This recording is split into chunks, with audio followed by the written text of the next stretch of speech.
Keeper of the Lost Cities. Chapter 20. He's a mesmer, Marella told her the next day during lunch. Why?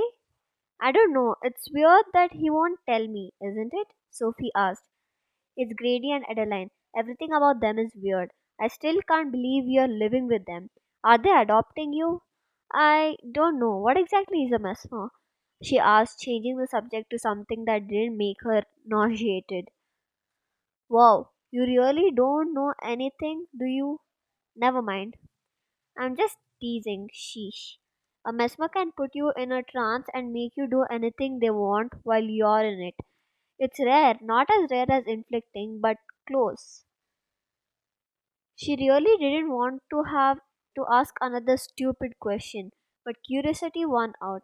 And inflicting is when someone makes you feel things, make you laugh, makes you cry, causes you incredible pain, whatever they want. It's extremely rare.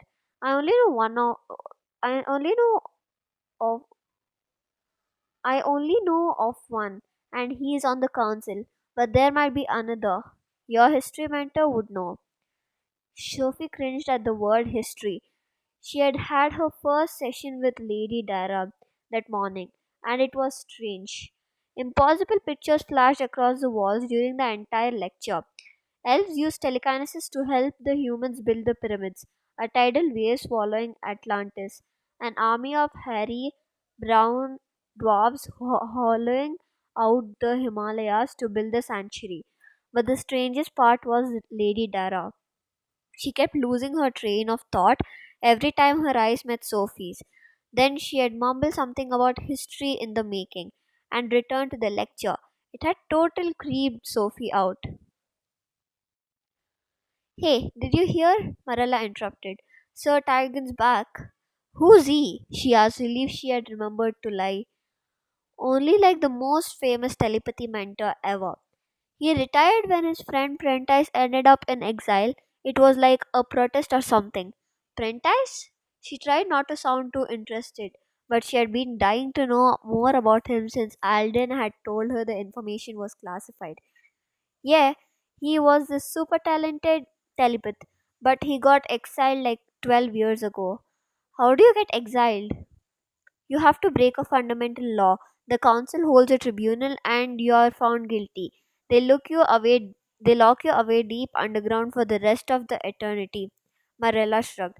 I don't know what he did, but I think it had to do with him being a keeper. It had to be pretty bad for the council to ruin his life, especially since it ruined his family's life too. His wife died in the fluke leaping accident not long after, and his son Wiley was adopted by Tiger. Sophie's lunch churned in her stomach as Quinlan's word flashed through her mind. So this is why Prentice sacrificed everything. Quinlan had also implied she was a keeper. So if Prentice was a keeper, could that mean they were related? Could he be her father? The pieces fit. Abandoning a child was illegal for humans. She doubted it was any less of a crime here. And if Prentice was a talented telepath, maybe he was a washer. Maybe he could alter the minds of two human parents and make them believe the child was theirs. But why? He didn't get rid of Wiley, so why dump her? Was there something that was wrong with her? Unless it had something to do with her eye color or the way her brain worked. Do you know Wiley? Sophie asked quietly. She doubted she had been brave enough to meet someone who could be her brother, but she was still curious. Marella shook her head. He is in the elite levels, so he is scheduled from the rest of the secluded from the rest of the class in the elite towers. We are not allowed to go over there and interrupt their studies. Sophie couldn't decide if she was disappointed or relieved. Most likely, he didn't know anything. No one else seemed to, except Alden, and he wasn't telling. She'd have to figure it out on her own. She sorted through the scrambled bits of information in her head, searching for the clue that would finally put the pieces together. You okay? Marilla asked, reminding her that she wasn't alone. Yeah, sorry. She tried to sound casual when she added her next question. Have you ever heard of something called Project Moonlark? Marilla frowned. Is that a sanctuary effort to rescue moonlarks? I have no idea. I heard it somewhere and didn't know what it was. I thought you might know. She tried to find out more, but Grady never brought the scrolls out again, and she was too afraid to search the house. What if they caught her and kicked her out? Nope, never heard of it. But I doubt it's anything interesting. I know everything cool that goes on here.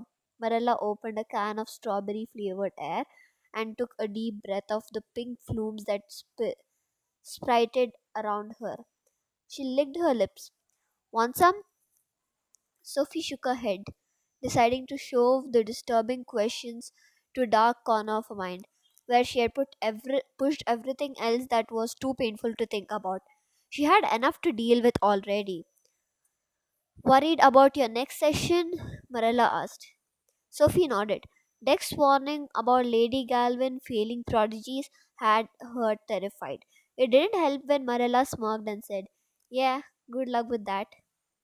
That bad?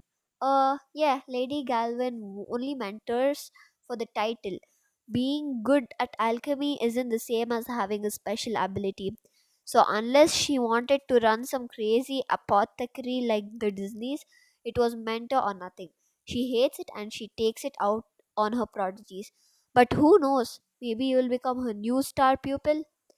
The words would have been encouraging if Marella hadn't burst into a hysterical fit of giggles right after. She was still cracking up when the bells chimed their intricate melody. Maybe Sophie imagined it, but the tone sounded ominous. The wide, round alchemy room smelled like burning hair, and the walls were lined with curved shelves. Half were filled with tiny pots of ingredients, and the other half were filled with what Sophie thought were trophies. But up close, she realized they were just random gilded items: hats, books, pieces of fruit, a pair of curved, pointy toed shoe that looks like suspiciously like the ones she had grown up believing else wore. It was like King Midas had come through and turned everything he touched to gold. The center of the room held two empty lab tables, one gleaming silver, the other sleek and black, and the strangest experiment Sophie had ever seen. Lady Galvin wasn't there, so she dropped her stuff on the table and took a closer look at the giant bubble hovering over a ring of fire on the floor. Milky liquid filled the bubble, dancing up and down to the rhythm of the flames. "Step back!" Lady Galvin shouted, rushing over in a rustle of fabric. She yanked Sophie away. "Do you have any idea what that is?" She looked Sophie up and down and rolled her eyes. "No, I suppose you don't." Lady Galvin was slender and wore her red brown hair in an updo so tight and full of twists it gave Sophie a headache just looking at it. Her cape was hunter green, made of silky fabric decorated with emeralds sewn in elaborate patterns. It swished with the slightest movement. "It's alkahest," she announced, "the universal solvent. It can only be stored in a bubble of itself, because it dissolves everything else: wood, steel, flesh." Sophie backed another step away. "Is that what we are making today?" Lady Galvin sighed the way Sophie's dad used to while doing his taxes. "It's the second hardest substance for the alchemist to make. Don't you know anything about alchemy?" "I guess not," she admitted, and it probably wouldn't be wise to ask what is the hardest substance to make was, even though she was curious. "All I ask for is a decent prodigy, and what do I get?" Lady Galvin stalked across the room to one of the shelves. "I should be teaching masters to turn living matter into gold, not little girls who don't know the difference between a tincture and a poultice. Dame Alina probably thinks this is funny, forcing me to teach basic serums. Well, I won't have it." She removed a yellow card from a small box, grabbed an empty flask, a few jars of ingredients, and a long twisted silver spoon from the shelves, and returned to Sophie.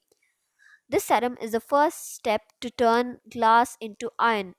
I'll have you transmuting metals if I have to walk you through it, step by step. Sophie glanced at the recipe. The chemical formula didn't look too hard. The ingredients were familiar, but the jars were labeled, and there were only two simple instructions.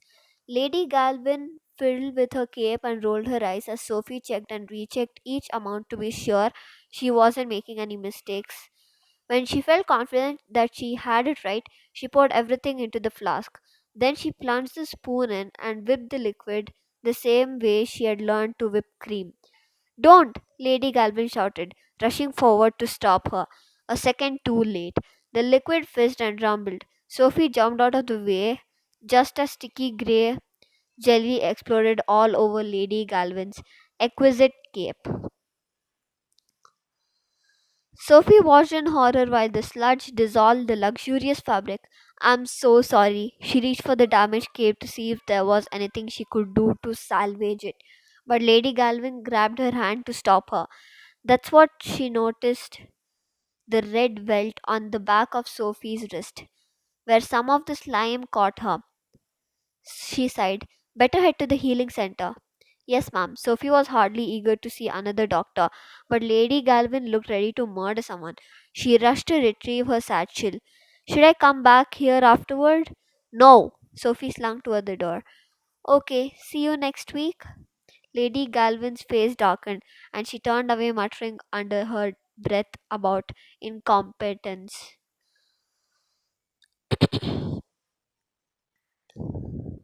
Sophie stumbled through the halls. The panic made it hard to think straight. Would Lady Galvin flunk her? She should she use the imparter to call Alden and see if he could help? You must be lost. The boy's deep voice brought her out of her trance. He wore a green level 4 uniform and was sprawled across a bench, watching her with curious ice blue eyes. She blinked, noticing the hallways were stark white now. How did you know? He smirked. It's the middle of session. Either you lost or you ditching. And clearly you're not ditching.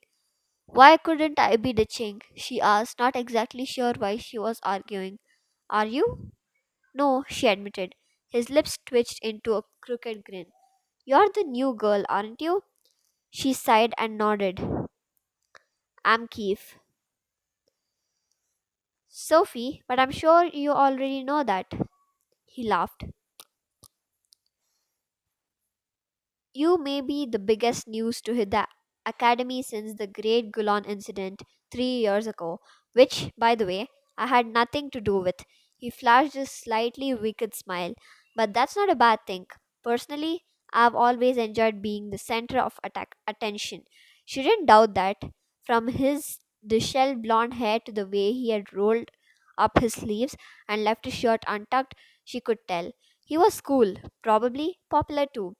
So why was he talking to her? She almost asked him but stopped herself at the last second. Where are you supposed to be? She asked instead. The universe. I ditch whenever I can. Lady Belva has the worst crush on me. I mean, I can't really blame her. He gestured to himself. But still, it's awkward, you know. She was 90% certain he was joking, but he was also very good looking. She was sure at least half the girls in school had a crush on him. And now I get to meet the mysterious new girl, he added. So I'd say ditching paid off pretty well. She felt herself blush and hoped he didn't notice. I'm hardly mysterious. I don't know. You won't tell me why you are not in session. Don't think I haven't noticed. She stared at her feet. That's because it's too embarrassing. I love embarrassing. He laughed when she stayed silent. Will you at least tell me where you're supposed to be? She sighed. Alchemy with Lady Galvin. Oh, she's the worst. I had her at the level 3 and she hated me. Probably because I turned the lab table to silver. But she said she wanted me to impress her. He winked. Still, I wouldn't mention that we are friends if I were you. Friends? Since when did cool, cute boys want to be her friend? Not that she was complaining. So, what? Did Lady Galvin kick you out or something? He asked. Kind of. Now, this I have to hear. You're going to laugh at me. Probably, he agreed. He clearly wasn't going to let it go, so she kept her eyes glued to the floor. I accidentally exploded the serum I was making. Right on cue. He burst into laughter. Did you do any damage? Only to her cape. Whoa, whoa, whoa. Do you have any idea how epic that is? That cape is a pride and joy. Did she send you to Dame Alina's office? No, she sent me to the healing center. A little of it got on my hand. She glared at the ugly red welt. He studied her for a second, then shook his head. Wow, most girls would be crying about a wound like that. Most guys too. Even I'd be playing it up for sympathy and stuff. It must look worse than it is. Still, don't you think you should get it treated? I guess, he laughed again. You just turned whiter than these walls. What's wrong? Nothing. There was no way she was telling him about the doctor phobia. She had never heard the end of it. Come on, then I'm taking you to the healing center so you don't get lost again. He hooked his arm through hers and dragged her away before she could resist. The healing center consisted of three rooms, a treatment area with four empty beds, a huge laboratory where strange alchemy experiments were brewing, and the physician's personal room where a familiar face sat at an enormous desk covered in paperwork. Sophie? Elvin asked. I figure I'd have to drag you back here to check up on you. I know, she said, very aware of the way Keith had cocked his head toward her. I have a tiny burn I need you to treat. No big deal. Wait, let me check it out. As he got up, a slinky grey creature hissed and scurried across the floor. Don't mind Bullhorn, Elvin said as Sophie backed against the door. He's harmless. Bullhorn looked like a demented ferret with beady purple eyes. What is he? A banshee. Adorable, isn't he? Sure. Bullhorn snapped at her ankles. Keith laughed. What brings you here today, Keith? Elvin asked. Just helping a fellow prodigy, sir. Elvin grinned. I notice you have had to miss your session to do it. I know, such a shame. He sighed dramatically. But Sophie needed help. So what could I do? What indeed? And I suppose you will be wanting to pass to excuse you. What a good idea. You always have been one to seize an opportunity. Elvin handed Keith a slip of paper. Session won't be over for another half an hour, so I'd walk slow if I were you. Oh, I can't leave yet. Not until I know Sophie will be okay. Hmm. So, where's the burn? He asked Sophie. She wanted to be brave in front of Keith, but her arms still shook when Elvin put his funny glasses on and flashed a blue orb of light around her hand. Elvin frowned. This looks like an acid burn. How did you manage that? Slight accident in my alchemy session. Keith mimed a huge explosion complete with sound effect. Destroyed Galvin's cape. Elvin dropped a hand, cracking up. Wish I could have seen that. Sorry, he added when he caught her scowl. Have a seat so I can treat it. He had Sophie sit on one of the beds and grabbed a small jar from one of the shelves. She tried to stay calm as he rubbed purple salve on the burn, but Keith saw her flinch. Out of curiosity, Elvin asked, how did you explode the serum? I'm not sure. I measured everything twice and added it in the order I was supposed to, but when I whipped it, it exploded. Whipped it? Keith interrupted. Yeah, at the first I thought it said WAP, but I figured I read it wrong, so I whipped it. Elvin and Keith both burst into hysterical laughter. WAP means wash hands and present. Keith managed to explain between laughs. Oh, she was officially an idiot. Why didn't she ask for clarification? Elvin cleared his throat. It's an honest mistake. Could have happened to anyone. It didn't. It happened to her. She knew she wasn't going to live this down anytime soon. This is going to be epic, Keith said, confirming her fear. I can't wait for tomorrow, she sighed. At least that made one of them.